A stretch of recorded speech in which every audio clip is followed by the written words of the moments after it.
नमस्कार दोस्तों, श्री जी education portal पर आपका एक बार फिर स्वागत है। आज हम बात करेंगे इकोनॉमी सर्वे 2020 और 21 में। सबसे पहले देखते हैं इकोनॉमी सर्वे क्या होता है। इकोनॉमिक सर्वे सरकार द्वारा पिछले एक वर्ष में अर्थव्यवस्था की स्थिति पर एक रिपोर्ट, जिसमें अर्थव्यवस्था की आर्थिक चुनौतियों का अनुमान, साथ ही उनके संभावित समाधान प्रस्तुत किए जाते हैं।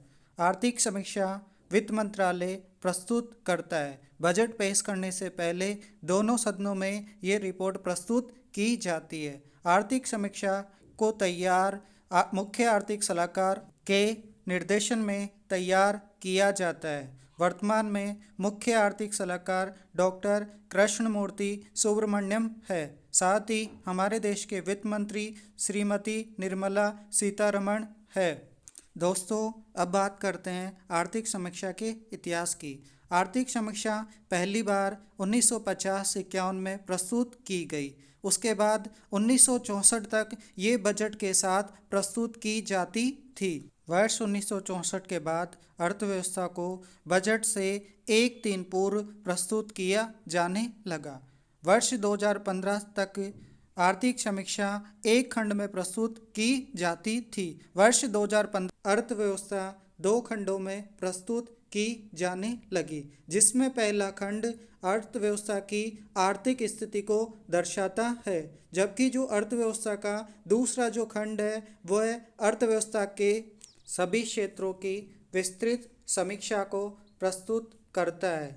ये आर्थिक समीक्षा कोरोना वॉरियर्स को समर्पित है, जिसकी अवधारणा हैंसन और सार्जन की अवधारणा पर आधारित है, जिसमें अत्यधिक अनिश्चितता होने पर सबसे खराब स्थिति में नुकसान को सबसे कम करना है। ये जो अर्थव्यवस्था है इस बार वी शेप रिकवरी को प्रदर्शित करती है। वी शेप रिकवरी में जिसमें अर्थव्यवस्था की पहली तिमाही में जीडीपी में भारी गिरावट देखने को मिलती है, साथ ही दूसरी जो तिमाही होती है उसमें जो गिरावट कम होती है, अर्थात उसमें वृद्धि देखने को मिलती है, उसे हम वी शेप कहते हैं। इस बार कृषि व उसके संबंध क्षेत्रों में 3.4% की वृद्धि, उसके साथ ही उद्योग और सेवा क्षेत्र में क्रमशः 9.6 और 8.8% का अनुमान लगाया गया। यह आर्थिक समीक्षा ए निर्भय मन,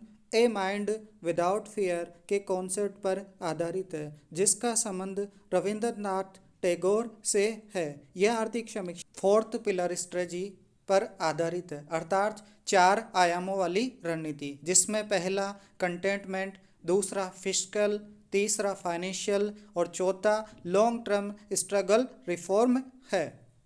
आर्थिक समीक्षा में अगले वित्तीय वर्ष 2021-22 के लिए वास्तविक जीडीपी 11%, साथ ही नॉमिनल जीडीपी 15.4% रहने की वृद्धि का अनुमान लगाया गया।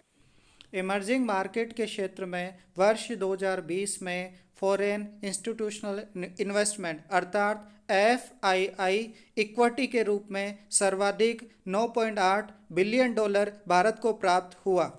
आर्थिक समीक्षा के आंकड़ों के अनुसार विदेशी विनिमय मुद्रा भंडार इस वर्ष सर्वाधिक 586.1% अरब यूएसए डॉलर रहा। साथ ही वित्तीय वर्ष 2020-21 करंट अकाउंट सरप्लस जीडीपी का 2% रहा। इस बार आर्थिक समीक्षा के अनुसार मुख्य निर्यातक देश के रूप में बांग्लादेश उभरकर सामने आया। निर्यात को प्रोत्साहन देने के लिए आर्थिक समीक्षा में PLI अर्थात प्रोडक्शन लॉजिस्टिक इंफ्रास्ट्रक्चर योजना प्रस्तुत की गई। इस तरह आर्थिक समीक्षा भारत की अर्थव्यवस्था की रूपरेखा को प्रस्तुत करती है। इस बार की इकोनॉमिक समीक्षा को देखने के बाद ये कहा जा सकता है कि भारतीय विकास दर पर कोरोना वैश्विक महामारी का प्रभाव देखा गया। हम उम्मीद करते हैं कि अगले वित्तीय वर्ष में भारतीय अर्थव्यवस्था जो भी आर्थिक चुनौतियां उनके सामने आएगी उनका अच्छे तरीके से सामना करते हुए एक नई विकास दर को प्राप्त करेगी। दोस्तों, एक बार फिर आपका तहे दिल से धन्यवाद।